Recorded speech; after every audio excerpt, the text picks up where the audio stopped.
Number दो, जिस बात का जिक्र अभी कादरी साहब कर रहे थे, जब एक नेता अकबरुद्दीन ओवैसी कहते हैं कि चार मीनार मेरे फोर फादर्स ने बनवाया, जब वो औरंगजेब की मजार में जाते हैं, कई कांग्रेस के नेता, वो जिनको अभी राज्यसभा की सीट मिल गई है, वो औरंगजेब की मजार में जाने का उनको इनाम मिला था, इनमें से कितने नेता वीर अब्दुल हमीद या एपीजे अब्दुल कलाम की समाधि पर गए? कोई नहीं गया ना। तो फिर मुगलों से तो जोड़ते हैं। में रहने की अनुमति देने वाले मोहन भागवत कौन होते हैं? यह सवाल पूछा जा रहा है कि आपने टर्म्स एंड कंडीशन लगा दी, नागरिकता पर शर्त लगाने का हक किसने दिया आपको?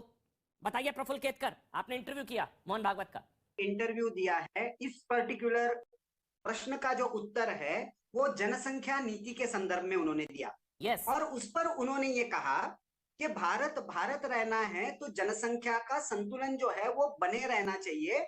इलीगल माइग्रेशन के कारण या जनसंख्या नीति ना होने के कारण ये असंतुलन बिगड़ेगा, तो भारत का जो विविधता का स्वभाव है वो नहीं रहेगा। एक दूसरी महत्वपूर्ण बात जो उन्होंने कही है, कोर्ट का क्लासिक केस है, क्योंकि उन्होंने ये कहा है कि ये जनसंख्या नीति किसी भी धर्म के विरोध में नहीं देखनी चाहिए।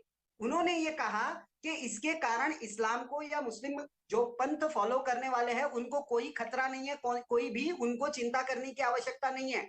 विषय क्या है? तो उन्होंने कहा कि हम अलग है, हमने 600 साल यहाँ पे राज किया है, ये जो सेपरेटिस्ट माइंडसेट है उसको छोड़ दे, तो बाकी इस नीति से किसी को भी डरने का नहीं है। और उसको जोड़कर उन्होंने ये कहा कि ये नियम चाहे हिंदू हो चाहे कम्युनिस्ट विचारधारा का हो, सबके लिए समान तरीके से लागू है।